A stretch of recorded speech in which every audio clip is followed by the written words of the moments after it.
ಈ ದಿನದ ಚಲನಚಿತ್ರ ಕಥೆ 2013ರಲ್ಲಿ ತೆರೆಕಂಡಂತಹ ಗೂಗ್ಲಿ. ಪವನ್ ಒಡಿಯಾರ್ ಇವರ ನಿರ್ದೇಶನದಲ್ಲಿ ತೆರೆಕಂಡಂತಹ ಗೂಗ್ಲಿ ಚಿತ್ರವು ಕನ್ನಡ ಭಾಷೆಯ ರೊಮ್ಯಾಂಟಿಕ್ ಹಾಸ್ಯ ಚಲನಚಿತ್ರವಾಗಿದ್ದು, ಈ ಜೈನಬ್ ಕಂಬೈನ್ಸ್ ನಿರ್ದೇಶನ ಮಾಡಿದ್ದು. ಇದರಲ್ಲಿ ರಾಕಿಂಗ್ ಸ್ಟಾರ್ ಯಶ್ ಹಾಗೂ ಕೃತಿ ಕರಬಂದ ಪ್ರಮುಖ ಪಾತ್ರದಲ್ಲಿ ನಟನೆ ಮಾಡಿದರು.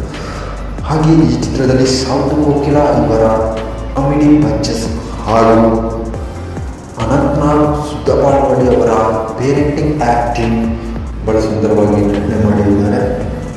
ಅದೇ ರೀತಿ ದಕ್ಷಿಣ ಭಾರತದ 3ನೇ ಚಲನಚಿತ್ರ ಅಂತಾರಾಷ್ಟ್ರೀಯ ಚಲನಚಿತ್ರ ಪ್ರಶಸ್ತಿಗೆ ಭಾಜನವಾಗಿರುವ ಸಿನಿಮಾ ಶರತ್ ಅನ್ನುವಂತಹ ಬುದ್ಧಿವಂತ BA ಸ್ಟೂಡೆಂಟ್ ಹಾಗೂ MBBS ಹುಡುಗಿ ಅವರ ಪರಿಚಯವಾಗಿ ಯಾವ ಥರ ಪ್ರೇಮ ಬರೆಯುತ್ತೆ, ಯಾವ ಥರ ಲವ್ ಬ್ರೇಕಪ್ ಆಗುತ್ತೆ ಅನ್ನೋ ಸನ್ನಿವೇಶವನ್ನು